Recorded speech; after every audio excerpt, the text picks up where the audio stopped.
Welcome back to the next session of group discussion. Hello everyone, my name is Dev, your coach of soft skills and life skills.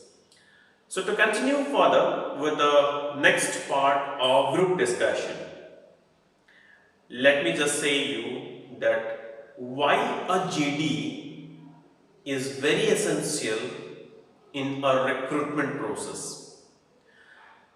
My dear friends, you must have heard about some people's statement that many of the people they used to say that a GD is an elimination process.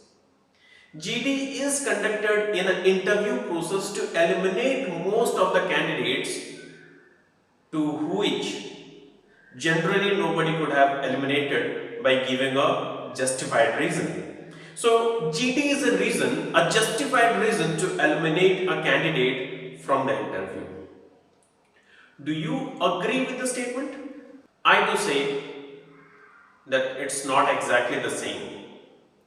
Coming to the other side, a GD, a group discussion, which is a polite, collaborative teamwork, how that could be an elimination process for an interview. Rather, a GD is a screening process through which a recruiter makes his job quite simple. I'd like to say that it is a smart work for a recruiter. For example, there are 100 number of candidates for the job interview and the recruiter wants only 3 candidates out of that. Do you feel that for recruiting the 3 candidates one by one personal interview will be the right approach? How much time it would take? How much time it would consume? And it is again going to make the recruiter irritated, as well as those people, those who are waiting for the job interview, they will be also getting tired and irritated out of this process, a long process. So my dear friends, let us first of all learn the process of an interview. Generally in technical interviews or non-technical interviews, let me just tell, wherein number of candidates are more, first of all let us understand that they go with some sort of theoretical test, like maybe a online test, a subjective test with MCQs, to check out that whether you have the adequate knowledge about the concerned subject area or not. Okay, let us say that 100 participants participated for that online MCQ type of test wherein they have given their subjective knowledge. Out of that, only 60 candidates got selected, 40 got rejected. Okay, so these 60 candidates are supposed to have a proper knowledge about the subject matter or the subject area. Now these 60 candidates will go for the next stage of the interview. Let us go for the next stage of the interview. What is the ability to be checked in the next stage? And what the recruiter wants to see in the next stage from the candidate? Subjective knowledge is checked right now. Okay. Now, if an employee is going to work in a company, what is the most important thing within that employee? Whatever responsibility is given to him, whatever job is given to him, whether he is competent to work with that particular job responsibilities or not, that is the major part to be seen in a candidate. What is that? That is called as the managing capabilities to handle the job responsibilities given to that candidate.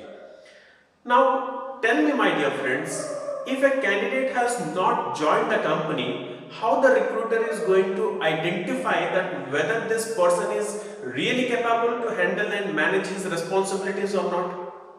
So, for that purpose, a group discussion is highly essential.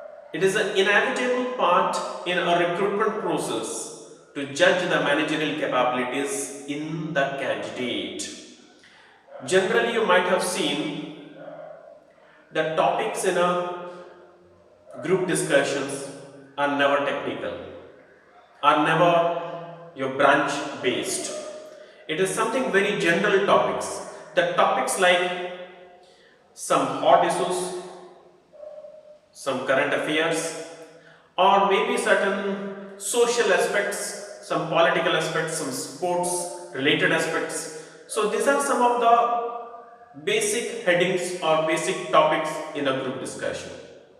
Now you may think in yourself, you may think in your mind that why these topics are very simple, why these topics are very general. Let me tell you, my dear friends, to judge a person's ability, the workability, the managing capability, first of all, if we'll be giving a technical related subject, no, it would be a disparity. For example, you know better technical, you can speak about that one properly, but a person who doesn't know the technical properly, but he has the ability to work, has the ability to manage, has the ability to handle his responsibilities, then it is a partiality for him. No. So to identify the qualities of managing capability within a candidate, a GD with some general topics used to be the best way, the best process. Now let us consider through GD, whenever a participant is going to participate in the group discussion, first of all it is checked that whether you are having that communication skill properly or not.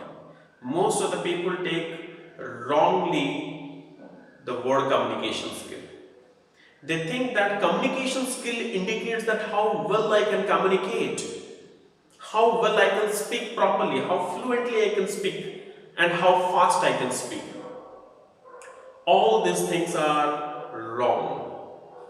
So communication is that, my dear friends, that how smoothly you can put forth your point of view, how can you convince your opponents regarding the matter that you are going to represent, and at the same time, do you have the ability to listen to others' point of view?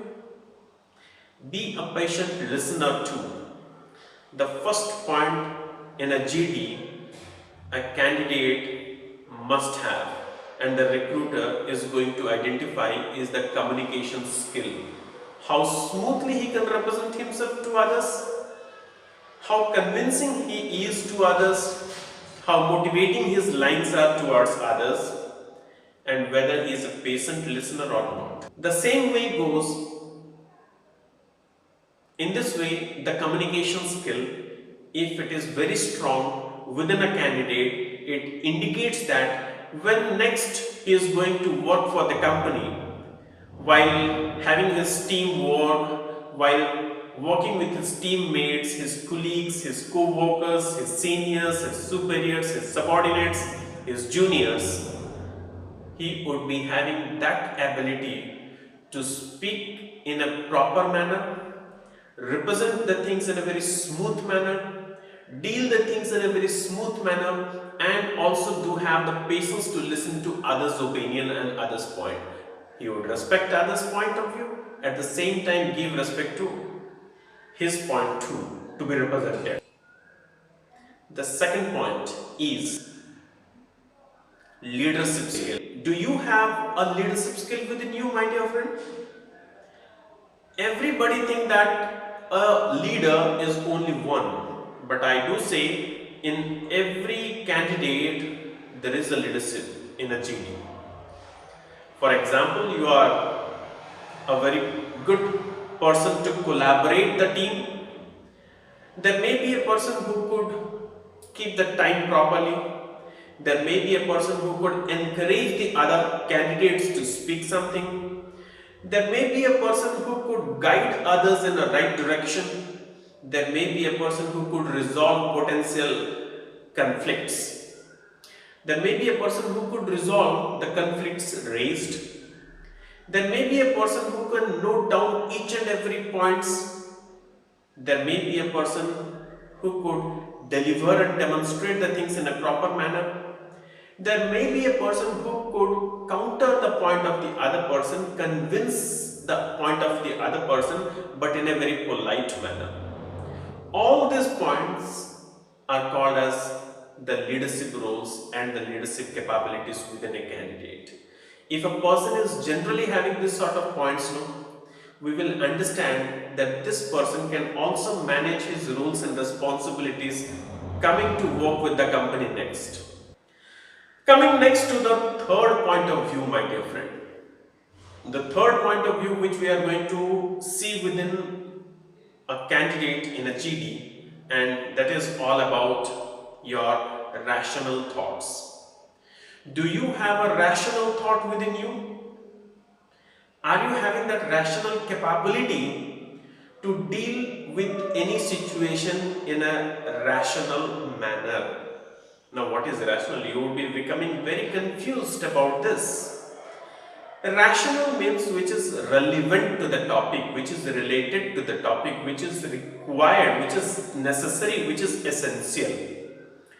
For example, the topic is about child labor and you are speaking about women empowerment. It is something completely different, going in a different direction. So you need to be very rational with your point of view, you need to be very logical with your point of views, you need to stick up to the point of discussion without deviating from the point of discussion. This indicates that tomorrow whenever you will be working with your responsibilities and your capabilities, your core potential works, you would be concentrating to that properly, rationally. You won't deviate from the job you have been given with. You won't move out from the point that has been given as a responsibility to you.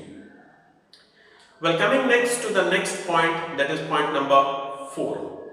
So point number 4 is all about logical thinking and analytical thinking.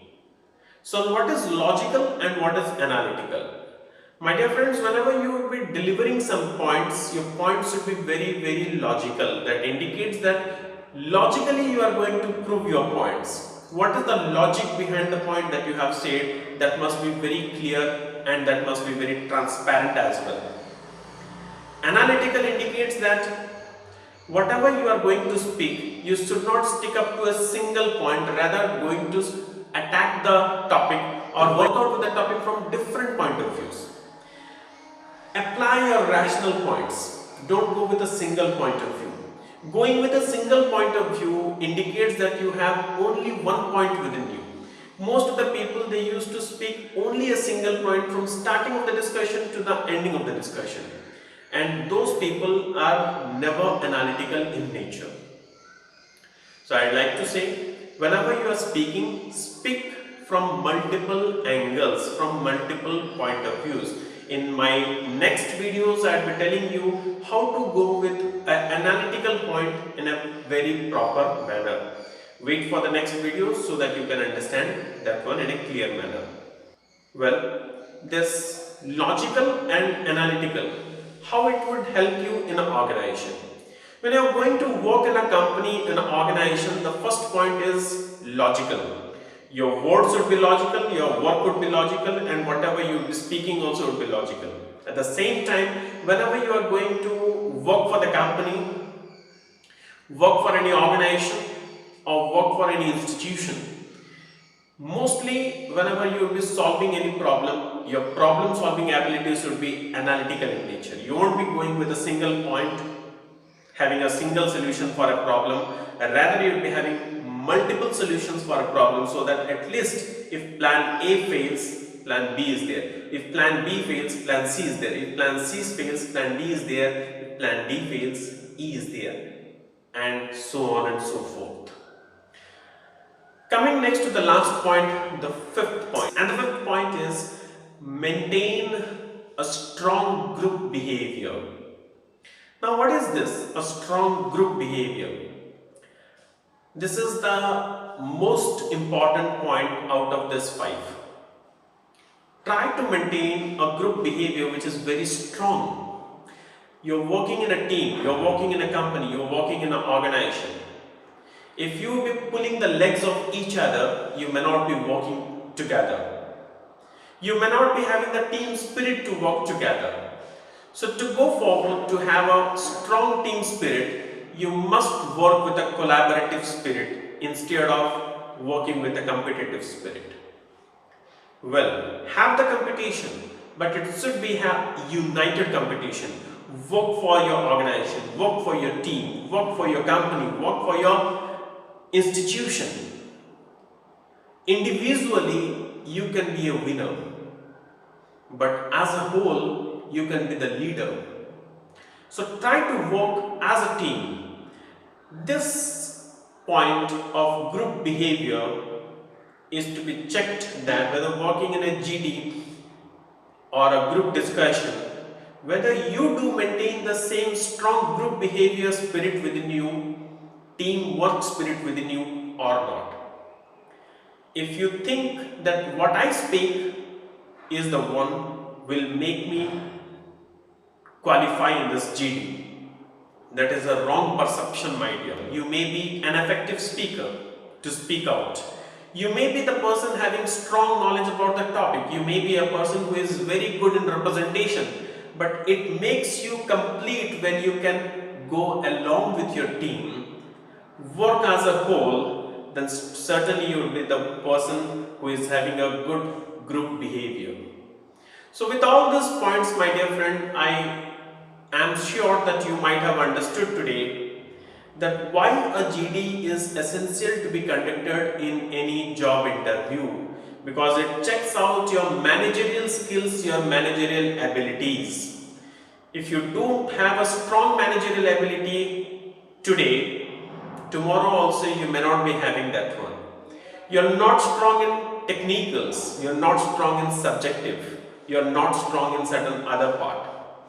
That can be surely be improved whenever you are going to join the organization, because you are very strong with your organizational behavior, you are very strong with your managerial capabilities. So try always to be strong with your managerial capabilities, my dear friend. That is surely going to lead you in any organization. The next videos will be with regard to the group discussion process, and we will be going further to that one in a very beautiful manner. So thanks for watching this video incomplete. I'll be bringing you the next video very soon, wherein I'll be going with the process of the group discussion. Thank you till then.